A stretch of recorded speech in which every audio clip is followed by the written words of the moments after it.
every parent's nightmare. The heart-rending story of Tyler Clementi, who ended his life after his roommate allegedly broadcast a sexual encounter over the internet.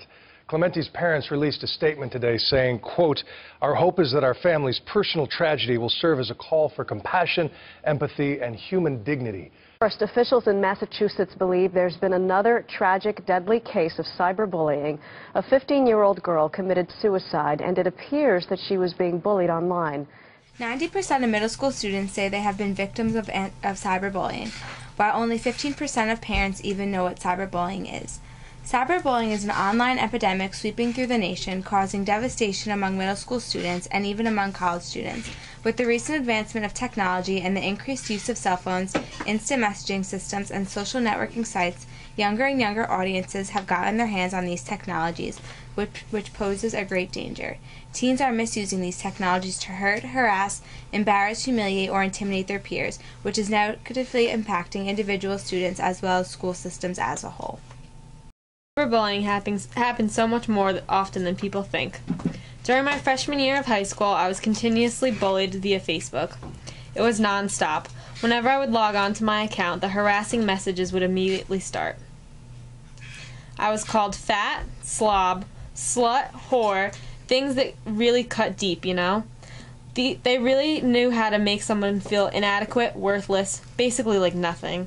Not only did I have to face these people in school 5 days a week, but they were following me home. Cyberbullying is a novel form of humiliation. People can be cyberbullied 24 hours a day, 7 days a week. All they need is an internet connection and a voice behind the screen to be a cyberbully. Cyberbullying reaches a wide audience of people in a matter of seconds, and if somebody puts a humiliating Facebook post up, millions can see it, like it, or repost it. Anastasia has experienced the ruthless, instantaneous messages of cyberbullies, except her bullies were anonymous, posting about her on an online forum. I remember when it was one day last September, probably a few weeks into the school year, right when Formspring became popular. The site allowed people to write comments on your profile anonymously. Of course I had one. Everybody did. But that September afternoon, I went to check my profile and instantly broke down. There it was, right in front of me, rumors about me being pregnant to explain my supposedly disgusting weight gain. I continued to scroll down, and the more they kept coming. Posts of me being called ugly, fat, huge, a pig, and it didn't stop. The worst thing was that there was no one to blame, no one to be angry at but myself. I remember I became so depressed the following months. I didn't know what to do except to cry and isolate myself from the world. If I stayed away from any social interaction, I figured people wouldn't cyberbully me. My days revolved around dodging people at school. I was focused on by how to make myself invisible rather than my studies. I dreaded school. Absolutely hated it.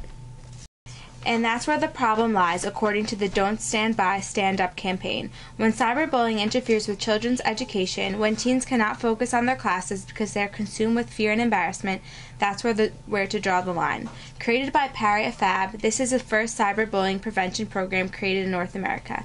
AFAB's young group of volunteers, known as her Cyber Army, work towards one goal: to prevent cyberbullying by educating. Emily has worked close with Don't Stand By, Stand Up campaign for 2 years.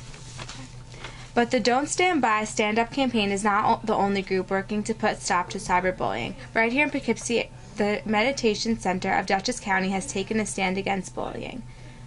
The money raised during this event goes towards various bullying prevention programs, which educates both children and adults on the dangers of bullying and how to avoid it. We create communication programs to educate both teens and their parents about cyberbullying. Our 3 goals are to stand up against cyberbullying, avoid cyberbullying, and take responsibility for our actions. The mission of the Mediation Center is to provide and promote conflict prevention, management, resolution, services, and education to individuals, families, businesses, and organizations right here in Dutchess County. This includes our anti-bullying walkathon across the Mid-Hudson Walking Bridge. Over the past 2 years, hundreds of local citizens have come out to raise money and support our anti-bullying efforts. My name is Lauren, and I work with the Mediation Center of Dutchess County. The mission of the Mediation Center is to provide and promote conflict prevention, management, resolution, services, and education to individuals, families, businesses, and organizations right here in Dutchess County. This includes our anti-bullying walkathon across the Mid-Hudson Walking Bridge. Over the past 2 years, hundreds of local citizens have come out to raise money and support our anti-bullying efforts. I walk to support the anti-bullying effort so everyone deserves a chance to go to school and be themselves. Whether it's a college student who took his own life or a high school student who has suffered in silence, cyberbullying is a growing problem in the United States. Younger and younger people are getting their hands on technology and they're not mature enough to handle it. The internet and cell phones are becoming tools for cyberbullying. Thanks to national programs, more and more people are becoming aware of the dangers of cyberbullying, and more people are becoming aware